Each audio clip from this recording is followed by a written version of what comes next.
ላፍታ ከሁሉም የከፋ የፈተና ጊዜ ላይ እንደሆንክ አስብ። በህይወት ውስጥ የሆነው ማንኛውም ነገር ሁሉ አምጥቶ እዚህ ሁኔታ ላይ ጥሎሃል። ባንተና በትልልቅ ውድቀትህም ሆነ ስኬትህ መካከል ያለው ብቸኛው ነገር አእምሮአዊ ጥንካሬህ ነው። ያንን አእምሮአዊ ኃይል መክፈቻ ቁልፉ ያለው የዕለት ከዕለት ልማድህ ውስጥ እንደሆነ ማወቅ ግድ ይላል።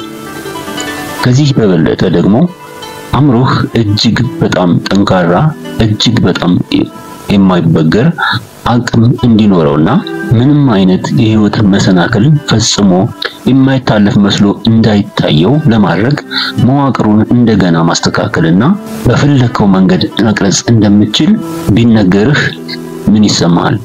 ምንም የፈተና አጣብቂኝ ውስጥ ይገባ እንኳን የአእምሮ ቅኝት በትክክለኛው መንገድ ከተስተካከለ ምድራዊ ፈተና የማይበግርህና የማያናውጥህ ሰው መሆን ትችላለህ። እንግዲህ ዛሬ የአእምሮ ብቃትን እና ብሩህነትን ከፍ የሚያደርጉ እና ወደማይገታ ኃይል የሚያሸጋግሩ የዕለት ተዕለት ልማዶች መሆን ያለባቸውን መርሆች አዘጋጅተን ቀርበናል። የአእምሮ ብቃትና ብሩህነት የሚጀምረው በማያከራክር እውነታ ነው። ይህም በራስ አቅም እና ችሎታ መተማመን መቻል ነው። ያለዚህ መሰረታዊ የራስነት የትኛውንም ስትራቴጂ ወይም የዲሲፕሊን መጠን መድረስ ወደሚችለው የስኬት ከፍታ ሊያደርስህ አይችልም። በጉዞህ ላይ ከፊት ለፊት የሚመጡትን ተግዳሮቶች ለማሸነፍ በራስህ የማትተማመን ከሆነ ምን ያህል የተዋጣለት ሙያተኛ ወይም ምን ያህል ጠንክረህ የምትሰራ ብትሆን እንኳን ምንም ለውጥ በህይወትህ ማምጣት አትችልም። ልክ በራስ መተማመን ከሌለ መንገዱ ግልጽ ሳይሆን ቀርቶ በሚያደናቅፍበት ጊዜ ጫናው ሲጨምር ወይም ውድቀት የማይቀር ጉዳይ በሚመስልበት ጊዜ በራስ ላይ ከመተማመን ይልቅ መጠራጠር ቀላል ይሆናል። ብዙውን ጊዜ ከታች ተነስተው ታላላቅ ሰዎች የሚሆኑና የስኬት ጫፍ ላይ የሚደርሱ የማይቻሉ የሚመስሉ ሁኔታዎችን ተጋፍጠው አልፈው ባለ ድል የሚሆኑ ሰዎች በራሳቸው ውስጥ ጥልቅ እምነት ስላላቸው ነው። መረሳት የሌለበት ነገር ምንም ቢሆን ምን በራስ ላይ እምነት ማሳደር በአንድ ጀንበር ወይም በአስማት የሚመጣ ነገር አይደለም። ከጊዜ ወደ ጊዜ እየዳበሩት የሚሄዱ ነገር ነው። የሚጀምረው ደግሞ ራስ ለራስ የሚነገሩ የውስጥ ሐሳቦች፣ ራስ ለራስ ንግግሮች፣ ያለፈው ውድቀቶችና ስህተቶች በሚተረጎሙበት መንገድና የወደፊቱን በሚተነበዩበት መንገድ ነው። ከራስ ጋር የሚደረጉ የውስጥ ንግግሮች ሆን የምፈልገውን ሰው ይቀርጻሉ። ሁልጊዜ ለራስህ የምትነግረው ብቁ እንዳልሆንክ ወይም ስኬት ለሌሎች እንደሚገባ አርገህ ከሆነ እድገትህን የሚገድበውን ራስህን የመጠራጠር አዙሪት ውስጥ በመግባት መሰናክሉን በማጠንከር እዚያው እንድትቀር ያደርጋል። በሌላ በኩል ሁልጊዜም እንደማንኛውም ሰው ለማንኛውም ስኬት የሚያስፈልገው ነገር እንዳለህ ጉዞህ የሚመጣውን ማንኛውም መሰናክል የማሸነፍ አቅም እንዳለህ አስረግጠህ የምታምን ከሆነ አስተሳሰብህን ወይም ደግሞ ማይንድ ሴትህን ወደ ስኬት ማሸጋገር ትጀምራለህ። የሰው ልጅ አእምሮ እጅግ በጣም ኃይለኛ ከመሆኑ የተነሳ የምናምንበት ነገር ወደ የህይወት እውነታነት የመቀየር አቅም አለው። ግን እምነት ማለት ባዶ ጭፍን ተስፋ ማለት አይደለም። መልካሙን እየመረጡ ስለመናገር ወይም ደግሞ ጥሩን የማሰብ ነገር ብቻም አይደለም። ከፊት ለፊት የሚገጥሙ ተግዳሮቶችን ለመጋፈጥ ዝግጅቱና ችሎታው እንዳለህ የመጣውን ሁሉ መሰናክል መሻገር እንደምትችል በጥልቀት መረዳት ነው። ራስ ላይ ያለህ እምነት የሚመጣው የራስህን ጥንካሬ በጥልቀት ከመረዳትና ከዚህ በፊት የገጠመውን ችግሮች እንዳለፍክና የበለጠ ጠንካራ ሆነህ እንደመወጣህ ከማወቅ ነው። በከባድ ፈተና ጊዜ ሆነ ነገሮችን ማሳካት የማይቻል በሚመስልበት ጊዜም ቢሆን በጠንካራ መሰረት ላይ የተገነባ የራስ እምነት ወደፊት ለመቀጠል የሚያስችል ድፍረትና ጉልበት ይሰጣል። ፊት ለፊት ያለው መንገድ ግልጽ በማይመስልበት ጊዜ እንኳ ምንም ቢሆን መፍትሄ ለማምጣት የሚያስችል ጽናትና ችሎታ እንዳለ ማወቅ ማለት ነው።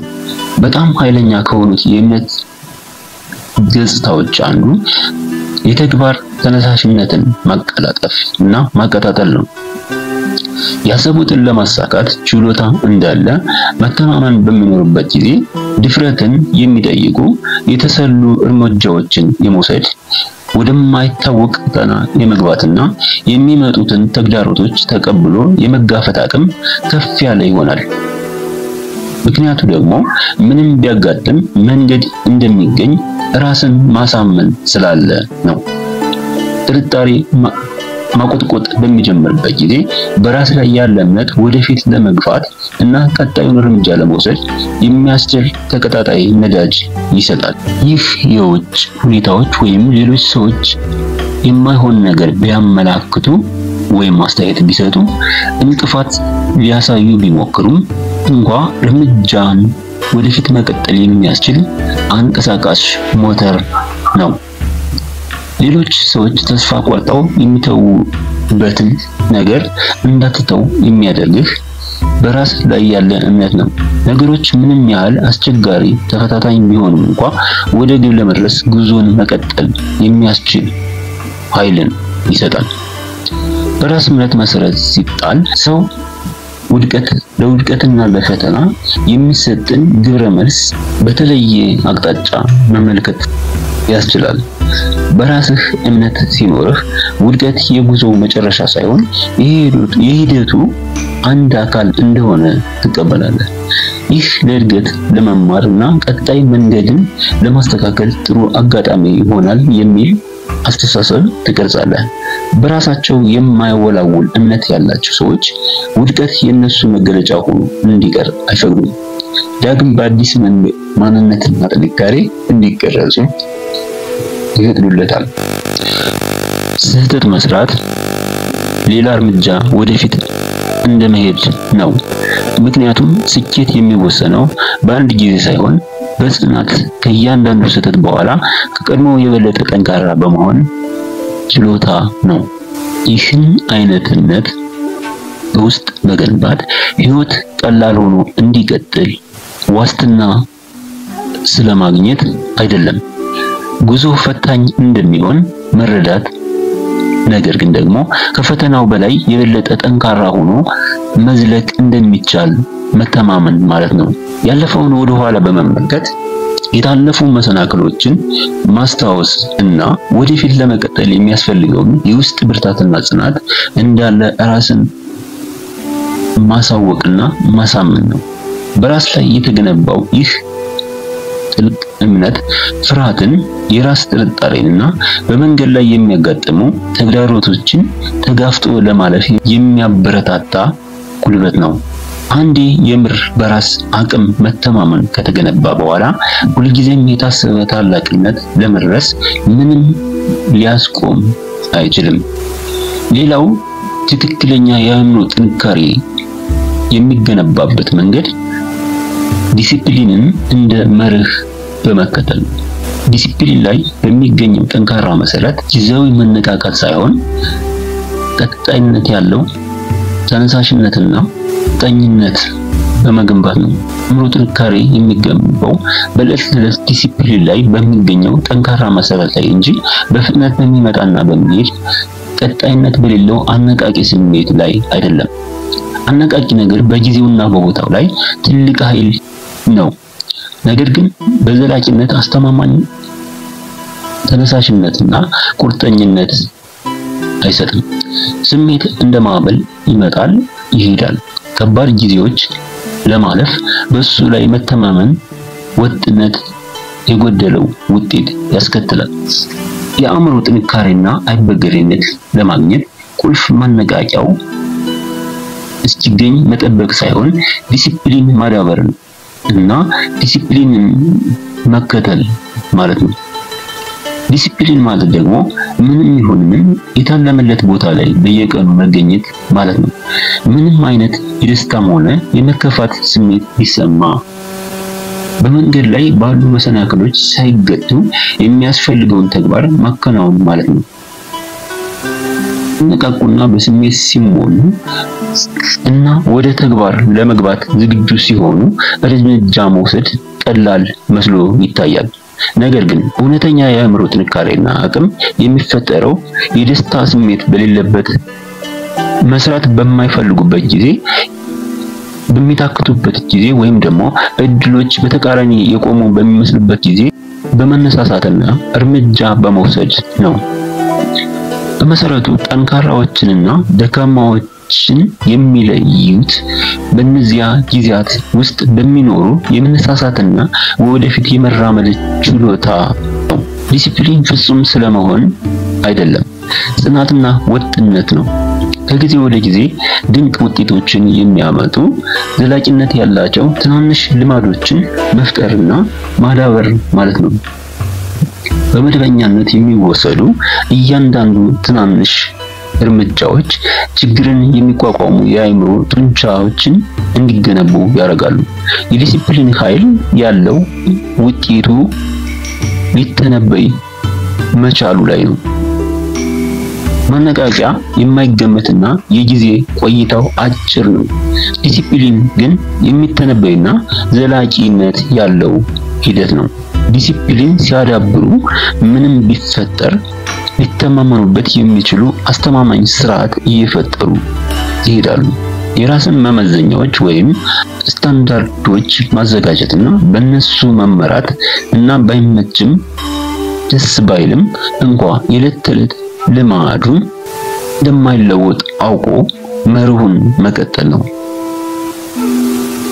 ምሳሌ ቢደክምህ ባይደክምህ በየቀኑ የአካል ብቃት እንቅስቃሴ ለማድረግ ቆርጠህ ስትነሳ የአእምሮ በጽናት የመቋቋም ችሎታውን እያጠነከርከው ትሄዳለህ።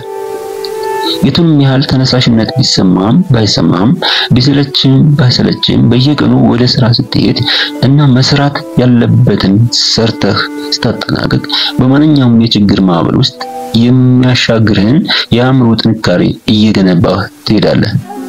በሌላ አነጋገር ዲሲፕሊን ከአጭር የጊዜው ደስታ የበለጠ የረጅም ጊዜ ግብ እና እርካታ የሚያስገኘውን ከፍ ያለ ዋጋ እንድትመለከት ያስተምራል። ታይቶ የሚጠፋ አፋጣኝ ደስታን ማግኘት በተላመደ የጥፊያና የወከባ ዓለም ውስጥ የአንድን ነገር ውጤቶች ወዲያው ለማግኘት የመጓጓት ወጥመድ ውስጥ መውደቅ ቀላል ነው። ነገር ግን እውነተኛ አእምሮ ጥንካሬ የሚመጣው እውነተኛ የልፋት ውጤቶችን እና ሽልማቶችን እስኪገኙ የሚያስፈልገውን ምቾት ማጣት ለመቋቋም የሚያስችል ጽናት ሲኖር ነው። ጥቅሞቹ ወዲያውኑ ባይታዩም እንኳን ዛሬ የሚያደርጓቸውን ጥረቶች ነገ ፍሬ እንደሚያፈሩ አውቆና ተማምኖ ሂደቱን ለመቀጠል ወደ ኋላ ሳይሉ ቁርጠኛ ሆኖ መጀመር ነው። በጥርጣሬ ጊዜ ዲሲፕሊን እድገት ፈጥኖ ባይገኝና ጎልቶ ባይታይና ባይወጣ እንኳን ለውጥ እንዳለ የሚያረጋግጥና ወደፊት የሚገፋ መልህቅ ነው። የዲሲፕሊን ጠቀሜታ ከማነቃቂያና ከዕለት የስሜት ተነሳሽነት በላይ ከፍ ያለ ዋጋና ትርጉም አለው። ማነቃቂያ ወይም ደግሞ አነቃቂ ነገር ለዕለቱ ኃይለኛ ተነሳሽነት ሊፈጥር ይችላል።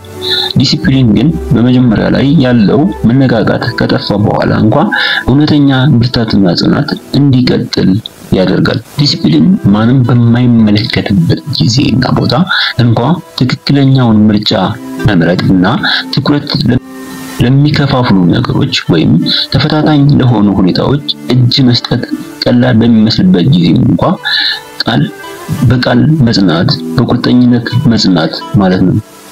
ዲሲፕሊን በትንሽ ተጀምሮ ከጊዜ ወደ ጊዜ እያደገ የሚሄድና ትናንሽ ገንቢ ልማዶችም እየተከማቹና እየጎለበቱ እንዲመጡ የሚያደርግ መርህ ነው።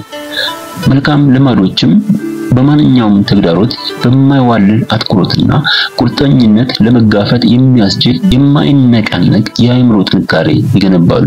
ይህ በዚህ ጊዜ ይቆማል ወይም ደግሞ ይበቃል ተብሎ የሚተው አይደለም።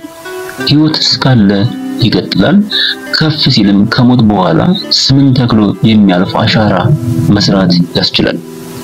የአእምሮ ንቃት የሚገነባው በጊዜው ምንም የሚሰማ ምንም ስራውን ለመስራት ባለው ቁርጠኝነትና ዲሲፕሊን ነው። ስሜታዊ ሁኔታ ምንም ይሁን ምን ሁል ጊዜ መገኘት በሚገባ ቦታ መገኘት፣ ማድረግ ያለብን ተግባር መፈጸም እና እያንዳንዱ ትንሽ የዲሲፕሊን ተግባር ወደ ምርጡ ያንተነት ስሪት ለመድረስ አንድ እርምጃ እንደሚያቀርብህ ጠንቅቀህ ማመንና ያንን መገንዘብ ነው። ሂደቱ አንዳንድ ጊዜ ምቾት የሚነሳ ሊሆን ይችላል። ይህ የማይቀር ነው። የሚጠበቀው ውጤትም ለማግኘት ጊዜ ሊወስድና ሊረዝም ይችላል።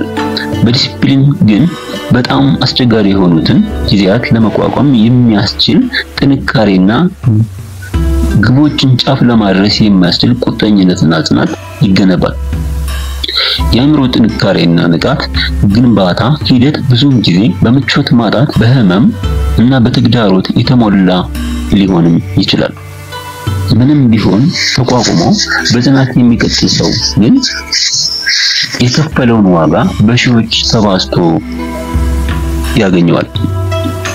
ብዙዎች ምቾትና ቅለት ሲፈልጉ በእውነተኛ የአእምሮ ጥንካሬ ላይ የተመሰረቱ ሰዎች እውነተኛ እድገትና ስኬት የሚመጣው ትግልን ከመስወገድ ሳይሆን ትግልን ከነክብደቱና አስጨናቂነቱ ከመቀበል የሚመነጭ መሆኑን ይገነዘባሉ። ህመም ወይም ደግሞ ምቾት ማጣት የህይወት የማይቀር አንድ ክፍል ነው። አካላዊ፣ ስሜታዊ ወይም ደግሞ አእምሮአዊ ሊሆን ይችላል። ነገር ግን ይህን የማይመች ሁኔታ መጋፈጥና ጥሶ በማለፍ ሂደት ውስጥ ነው ጽናትና ቁርጠኝነት የሚገነባው። የመቋቋምና የጽናት ችሎታ የሚመጣው ችግርን በመሸሸት ወይም ደግሞ ምቾትን በመፈለግ ሳይሆን ከምቾት ቀጠና ለመውጣት በመዘጋጀትና የሚመጣውን ችግር ተጋፍጦ ለማለፍ በራስ እምነት በመጣል ነው። ታላላቅ ስኬቶችና ጥልቅ ግኝቶች የሚመጡት ምቾትና ተስማሚ ሁኔታ እስኪፈጠር በመጠበቅ አይደለም። ይልቁንም ከገደብ በላይ ራስን በመግፋትና የማይመቹ ሁኔታዎችን ተጋፍጦ በማለፍ ነው። ይህ ለመሰቃየት ተብሎ ህመምን መፈለግ ወይም ደግሞ መፍጠር ማለት አይደለም። ነገር ግን ከምቾት ቀጠና ሲወጣ እድገት እንደሚፈጠር ማረዳት ማለት ነው። የሚያስፈሩህን ነገሮች ወይም የማይቻል የሚመስሉ ነገሮችን ለማድረግ ራስህን ስትፈትን በህይወት ስኬታማ ለመሆን የሚያስፈልገውን የአእምሮ ንቃትና ጥንካሬ ትገነባለህ። በህይወት የሚመጣ ህመም ኃይለኛ አስተማሪ ነው። በሱ አማካኝነት ስለ ራስህ በጣም አስፈላጊ የሆኑ ጥልቅ የትም የማታገኛቸው ትምህርቶችን ትማራለህ። ከምታስበው በላይ ማድረግ እንደምትችል፣ ከዚህ ቀደም ካመንከው በላይ ብዙ ነገር መቋቋም እንደምትችል እና ከምታምነው በላይ አቅም እንዳለህ፣ ነገሮች አስቸጋሪ ቢሆንም በጽናት መቀጠል የሚያስችል ጥንካሬ እንዳለህ ትማራለህ። ለምሳሌ ስለ አካላዊ ስልጠና ወይም ደግሞ ስለ የአካል ብቃት እንቅስቃሴ አስብ። ክብደት ማንሳት፣ መሮጥ ወይም በሌላ በማንኛውም የአካል ብቃት እንቅስቃሴ ራስህን በጽናት ወደፊት ስትገፋ አስብ። በመጀመሪያ ሰውነት በእነዚህ እንቅስቃሴዎች የተነሳ ከምቾት ቀጠና ላለመውጣት ይቃወማል። እያንዳንዱ የአካል ክፍልህ ወይም ጡንቻ የህመም ስሜት ይፈጥርብሃል። እያንዳንዱ እርምጃ የሞት ያህል ከባድ መስሎ ይታያል። አእምሮ እንቅስቃሴው እንዲቆም ምልክቶችን ወደ መላ ሰውነት መላክ ይጀምራል። በዚህ ጊዜ ይህን ህመም የመቀበልን አስፈላጊነት የሚረዱ ጊዜያዊ ብቻ እንደሆነና ሽልማቱ የሚመጣው ከዚህ ከህመሙ በኋላ መሆኑን ይገነዘቡና የጀመሩትን ነገር ሳያቆሙ ምንም ሰውነታቸው የሚሰማቸው ነገር ቢኖርም እንኳን ያንን ተቋቁመው በጽናት ይቀጥላሉ። በዚያ የማይመች ሁኔታ ውስጥ በገፉ ቁጥር በአካልም ሆነ በአእምሮ የበለጠ ጠንካራና ጽኑ ሆነው ይቀርጻሉ።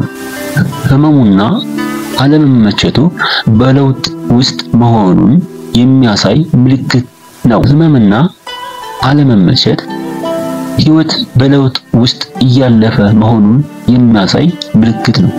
አንድ ጊዜ የማይነቃነቁ መስለው የሚታሰቡ መሰናክሎችን እያለፍክ መሆኑንና በእያንዳንዱ የማይመች ሁኔታና ግፊት ስታልፍ በአካላዊ ብቻ ሳይሆን በአእምሮም ጠንካራና ማንኛውም ነገር የመቋቋም አቅም ያለው ሰው እየሆንክ ትሄዳለህ። ይህ ተመሳሳይ መርህ በስሜታዊና በአእምሮአዊ ተግዳሮቶች ላይም ይሰራል። ህይወት ደጋግማ ትፈትናለች። በዚህም ፈተና በጽናት ማለፍ ደግሞ ለምን ዝንፍ የማይል ታረጋለች። በዚህ ፈተና ስታልፍ እና ተምረህ ሌላ ማንነት ይዘህ ስትወጣ ደግሞ በጽናት ማለፍ ብቻ ሳይሆን ለምንም ነገር የማትበገር ጽኑ ሰው ይወጣል። የውድቀት የመገፋትና የተስፋ መቁረጥ ጊዜያት ይኖራሉ። የተሸናፊነት፣ የተጎጂነት ወይም ደግሞ የዋጋ ቢስነት ስሜት ሊፈታተንም ይችላል። ነገር ግን በሚሳካላቸውና በሚሰናከሉ ሰዎች መካከል ያለው ልዩነት ለነዚህ አሉታዊ ስሜቶችና ተፈታታኝ ነገሮች እጅ አለመስጠት እና ተገቢውን ምላሽ በመመለስ ላይ ነው። ጥያቄው ውድቀቶችና ችግሮች መገለጫህ እንዲሆኑ ትፈቅዳለህ ወይስ ደግሞ ከነሱ የበለጠ ጠንካራ ሆነህ ለማለፍ እነሱን እንደ መልካም አጋጣሚና እድል ትቀበላቸዋለህ? በስሜት ጠንካራ የሆኑ ግለሰቦች እነዚህን ችግሮች መጋፈጥ የሚችሉ ብቻ ናቸው። ህመሙ ይሰማቸዋል፣ ግን ወደፊት መጓዛቸውን እንዲያሰናክላቸው አይፈቅዱም። እርምጃቸውን ይቀጥላሉ። ውድቀት መዳረሻ ሳይሆን ተምሮ ማለፊያ መንገድ መሆኑን ይገነዘባሉ። ፈተናና ውድቀት ለመማር፣ ድክመትን ለማስተካከልና ራስን ለመፈተን፣ ድክመትን ለይቶ ለማረም እና በበለጠ ጥበብና ልምድ ለማግኘት እንደ አዲስ ለመሞከር መልካም እድል ናቸው። የስሜት ህመም የሆኑ ያሰቡትን የመሆን ጉዞ አንድ እርምጃ መሆኑን ይገነዘባሉ። ይህ አስተሳሰብ ህመምን ወይም ደግሞ ፈተናን በራሱ መፈለግ አለብህ ማለት አይደለም። ነገር ግን የህይወት የማይመች ሁኔታን በገጠምህ ቁጥር ከጊዜ ከሱ መሸሽ እንደሌለብህ ማመላከቻ ነው። እያንዳንዱ የህመም ጊዜ የአእምሮ ጥንካሬና ውስጣዊ ጽናትን እንደሚገነባ በማወቅ በከባድ ጊዜያት ውስጥ ወደ መጋፈጥና ተምሮ ወደ ማለፍ ያመራል። የማይመች ሁኔታ የሚሸሹ ሰዎች አቅማቸውን ሙሉ በሙሉ የማያውቁ ናቸው። ሁልጊዜም በህይወት ጥልቀት በሌለው ክፍል ውስጥ ይቆያሉ። እውነተኛ ተግዳሮቶችን በማሸነፍ የሚመጣውን ጥልቅ የማንነት ግንባታ አይገነዘቡም። ነገር ግን የማይመች ሁኔታ የጉዞ አካል አድርገው የሚቀበሉ ሰዎች የምር ከጉዟቸው የማይቆሙና ወደፊት የሚገሰግሱ ይሆናሉ። ህመም የሚያስፈራ ነገር አይደለም፣ ድል የሚደረግ ነገር ነው እንጂ። ይህን በማድረግ በህይወት ውስጥ የሚገጥምህን ማንኛውም ነገር ውስጥ ማለፍ የሚያስችልን ኃይል በውስጥ ትፈጥራለህ። የአእምሮ ጥንካሬና ጽናትን ለማዳበር ከሚረዱ ወሳኝ ገጽታዎች አንዱ የእድገት ወይም ደግሞ ተሻጋሪ አስተሳሰብን ማዳበር ነው። የእድገት አስተሳሰብ ክህሎቶችና የማሰብ ችሎታ የተገደቡ ሳይሆኑ በትጋት በጥራትና በመማር ሊዳብሩ እንደሚችሉ ያምናል። ከምንም ቢጀምሩ ወይም ደግሞ ምንም አይነት እንቅፋት ቢገጥም የማደግ የመለወጥና የመሻሻል አቅም እንዳለ መረዳት ነው። ይህ አስተሳሰብ ዝንባሌ ተግዳሮቶችንና ውድቀቶችን የምንመለከትበት መንገድ ከመሰረቱ ይለውጠዋል። ፈተናዎች እንደ መሰናክሎች ወይም ደግሞ የውድቀት ምልክቶች አድርጎ ከማየት ይልቅ እንደ የእድገት መለወጥና የበለጠ ጠንካራ ለመሆን እንደ መልካም እድል ማየት ማለት ነው። የእድገት አስተሳሰብ ያላቸው ሰዎች ውድቀት የማንነታቸው ነጸብራቅ ሳይሆን የለውጥ አስፈላጊ አካል እንደሆነ ይቀበላሉ። ውድቀቶች የጉዞው መጨረሻ ሳይሆኑ ወደ ስኬት የሚረማመዱባቸው ደረጃዎች መሆናቸውን ይገነዘባሉ። ይህ አመለካከት ስጋቶች ባይኖሩም እርምጃ እንዲወስዱ፣ አዳዲስ ነገሮችን እንዲደፍሩና እንዲሞክሩ እንዲሁም ከዚህ በፊት ይፈሯቸው የነበሩ መንገዶችን እንዲጋፈጧቸው ያስችላቸዋል። አዳጊ ባልሆነ ወይም ደግሞ በቋሚ አስተሳሰብ ውድቀት እንደ የድል ጉዳይ ዕጣ ፈንታ ሆኖ ይታያል። ይህም ወደ ጥፋተኝነት ስሜት፣ ወደ ብስጭት፣ ወደ ሽንፈትና በመጨረሻም ሁሉም ነገር ጠብርግፍ አርጎ ወደ መተው ይመራል። ነገር ግን በእድገት አስተሳሰብ ውድቀት ለመሻሻልና ጠንካራ ሆኖ ለመውጣት መማሪያ መንገድ ነው። ከእድገት አስተሳሰብ በጣም ኃይለኛ ገጽታዎች አንዱ ተግዳሮቶችን በተለየ አንግል የማየት ችሎታ ነው። በእድገት አስተሳሰብ ውድቀት ወይም ደግሞ መሰናክል ሲያጋጥም ከአሁን በኋላ ስኬት ላይ የመድረስ ችሎታ እንደሌለ የሚያሳይ ምልክት ሆኖ አይሰማም። ለማደግና ለመለወጥ መታለፍ ያለበት አንድ ደረጃ መሆኑን መገንዘብና ሂደቱን መቀጠል መቻል ነው። ተግዳሮች ከማስፈራት ይልቅ አስደታች ይሆናሉ። ምክንያቱም ገደቦችን ወይም ደግሞ አቅምን ለማስፋትና ከፍ ለማድረግ ችሎታዎችን ለማሳደግ እንደ መልካም እድል ይታያሉ። ይህ ችግርን የማያ መንገድ በችግር ጊዜም እንኳን ተነሳሽነትና ትኩረት ሰጥቶ ዋና ዓላማ ላይ ኃይልን ማሳረፍ እንዲቻል ያደርጋል። የሚያጋጥመን እያንዳንዱን ተግዳሮት አዲስ ክህሎት ለማዳበር ወይም ደግሞ አዲስ አመለካከት ለመገንባት እንደ ድል መቁጠር ተጀምራለን። ይህ የአእምሮ የመቋቋምና የጥንካሬ ችሎታን ብቻ ሳይሆን ሌላ ስብዕናና ማንነት ለመገንባት እድል ይከፍታል። የእድገት አስተሳሰብ ወይም ደግሞ ግሮስ ማይንድሴት ቀጣይነት ያለው ትምህርት ወይም ደግሞ ዕውቀት እየጨመሩ መሄድን ያበረታታል። ሁልጊዜ የማወቅ ጉጉት ያለው፣ ሁልጊዜም የማሻሻያ መንገዶችን የሚፈልግ እና ሁልጊዜም ለአዳዲስ ሐሳቦችና ስልቶች ከፍ ያለ ፍላጎት ያለውና አእምሮን ክፍት የሚያደርግ ሰው መሆን ያስችላል። ለዕውቀት እና ለራስን ለማሻሻል ከፍተኛ ጉጉት ሲኖር የእድሜ ልክ ተማሪና የእድሜ ልክ ሰልጣኝ ሆኖ መቀጠል ያስችላል።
ነው።